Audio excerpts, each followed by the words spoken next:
Good afternoon po sa inyo, Teacher Jessa. Ito po pala ang activity natin sa DMRC. Alam niyo po ba na makakagawa pala tayo ng dalawang bagay gamit ang plastic bottle? Tara po, simulan na po natin.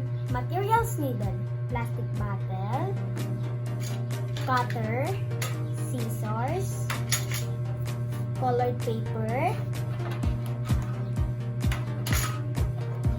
markers, pencil, and tape,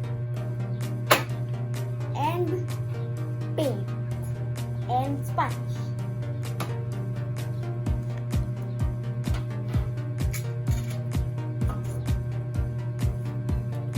I'll never change for anything. I'll never change. Not even listen to his. You want nothing at all. Try not to get to a wall. If anything's breaking my heart, I can change for him. Never forget who you are. Butterfly, butterfly, butterfly. It's ready to fly. Butterfly, butterfly, butterfly. I'm right to your right.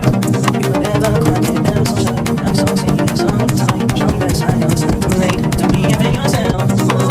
Once I shall go, smell your perfume. Go enjoy your blue point of view. There's no way you can lose. When with you, cause you're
you know it. You got me dancing in my bed, so let me show it. You are exactly what I want, kinda cool and kinda not. Wanna give myself to you. Yeah, we're driving down the freeway at night. I only got one thing in the... Hintayin po natin matuyo tong dalawa po. A few moments later. Hi, Teacher Jessa. I'm back. So, tapos na po madry yung mga na-paint ko po kanina. So, i-decorate na po natin sila.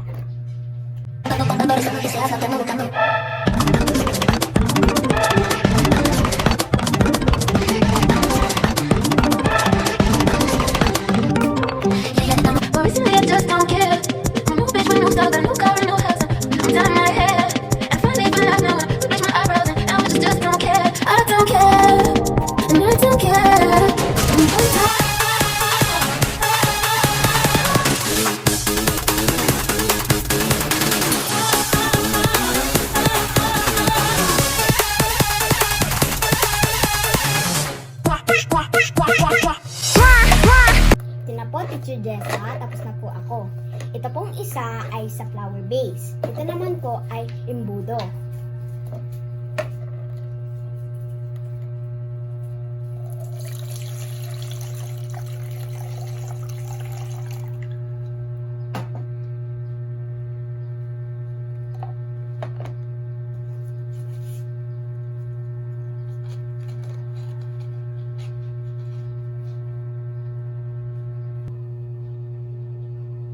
Totoo nga po pala ang kasabihan na may pera sa basura. Yung mga bagay po na akala po natin patapon na, may pakinabang po pala. Katulad po nito. Tapos na po ako, Teacher Jessa.